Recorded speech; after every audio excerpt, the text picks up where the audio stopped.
Congress party ने दशकों तक लोकतंत्र का दुरुपयोग किया है। आज जब हार सामने दिख रही है तो कांग्रेस अपनी वही पुरानी तरकीबें दोहरा रही है। इनकी आदत रही है संस्थाओं पर आरोप लगाना, मतदाताओं पर सवाल उठाना, और अब इन्होंने नया पैंतरा अपनाया है। अब ये सीधा चुनाव आयोग पर ही हमला कर रहे हैं। राहुल गांधी के वोट चोरी का राग कोई नया नहीं है। सन 1977 में इंदिरा गांधी ने चुनाव हारने के बाद मतदाताओं को मूर्ख कहा था और 1989 में चुनाव हारने के बाद राजीव गांधी ने बैलेट पेपर को दोषी ठहराया था। जब भी लोकतंत्र उनके हिसाब से नहीं चलता, नेहरू गांधी परिवार इसे बदनाम करने में जुट जाता है। लेकिन जो सबसे बड़ा सच है वो कांग्रेस नहीं बताना चाहती। हम बात कर रहे हैं घुसपैठिया वोट बैंक की। पक्के सबूतों और तथ्यों के साथ ये साबित हो चुका है कि एसआईआर पर कांग्रेस क्यों तिलमिला उठी है। बिहार में स्पेशल इंटेंसिव रिवीजन यानी एसआईआर में 65 लाख फर्जी वोटर पाए गए हैं।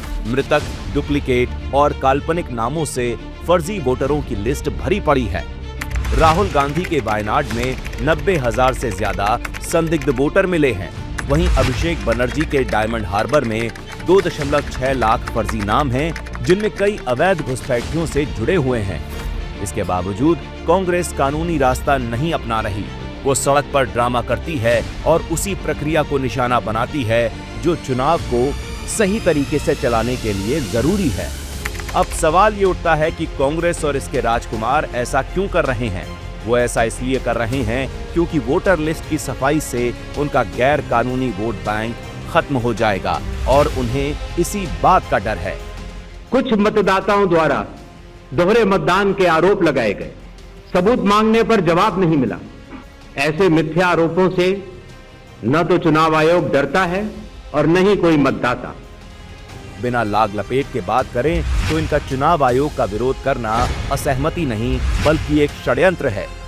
कांग्रेस सिर्फ एक संस्था पर नहीं बल्कि 1.4 अरब भारतीयों के लोकतंत्र में भरोसे पर हमला कर रही है।